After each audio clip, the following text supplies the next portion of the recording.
Merhabalar, Dilek Mutfağı hoş geldiniz. Bugün size iki farklı smoothie tarifi vereceğim. Türkçesini söylemek isterdim ama tam karşılığı yok. Sıvı, meyve ya da sebze püresi diyebiliriz. Smoothie çok besleyici, sağlıklı bir içecek olduğundan tercih ediliyor. Şimdi çilekli smoothie'mle başlıyorum. Bunun için 10-12 tane küçük çileklerim var, dondurulmuş. Dondurulmuş çilek kullanıyorum. Buz koymayacağım çünkü ilk önce sıvılarımızı ekliyoruz. Siz miktarlarını artırabilirsiniz. İstediğiniz meyvelerden ve sebzelerden de yapabilirsiniz. 1 su bardağı sütümü ekledim. 2 yemek kaşığı yoğurt ekliyorum. 1 top dondurma ekliyorum. Çileklerimizi atıyoruz. 1 tatlı kaşığı da bal ekliyorum tatlandırması için. Siz eklemeyebilirsiniz. Frambuaz, yaban mersini, böğürtlen, istediğiniz meyvelerden yapabilirsiniz.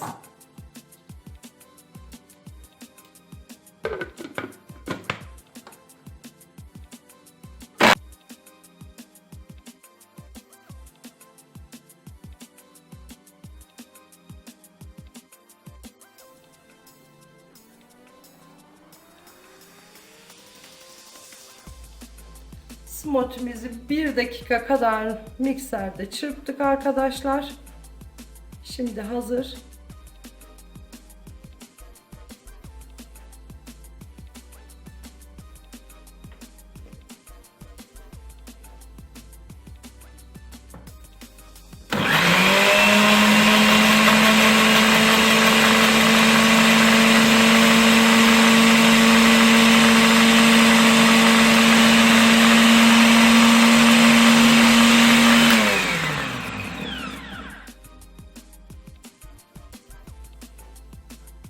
Çilekli smoothie'miz hazır. Yapımı 2 dakika ancak sürdü arkadaşlar.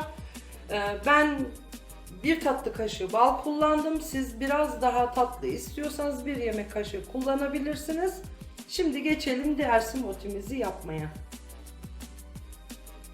Bu smoothie'm için gereken malzemelerim: 1 su bardağı kefir koyuyorum. 1 tatlı kaşığı bal. Dediğim gibi balı siz kendi damak tadınıza göre azaltır veya çoğaltırsınız. 2 tane hurma. Şöyle 1 yemek kaşığı kadar da ceviz. 1 yemek kaşığı yulaf ezmesi. Bu smoothie'nin de tok tutucu özelliği var.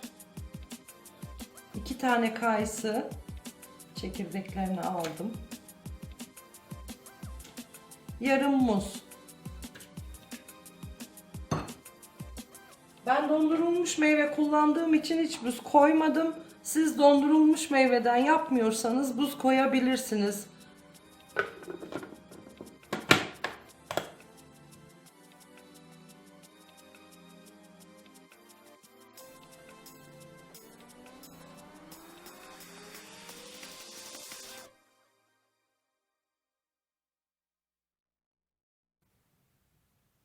Smoothie'lerimiz servise hazır. Dilerseniz sabah kahvaltılarında, ara öğünlerde yapabileceğiniz çok besleyici, sağlıklı bir içecek. Çocuklarınıza da yapabilirsiniz. Arkadaşlarınıza çay ya da kahve yerine bunu yapıp ikram edebilirsiniz. Umarım beğenmişsinizdir. Kanalıma abone olup beğenilerinizi unutmayın. Sağlıkla kalın, hoşça kalın.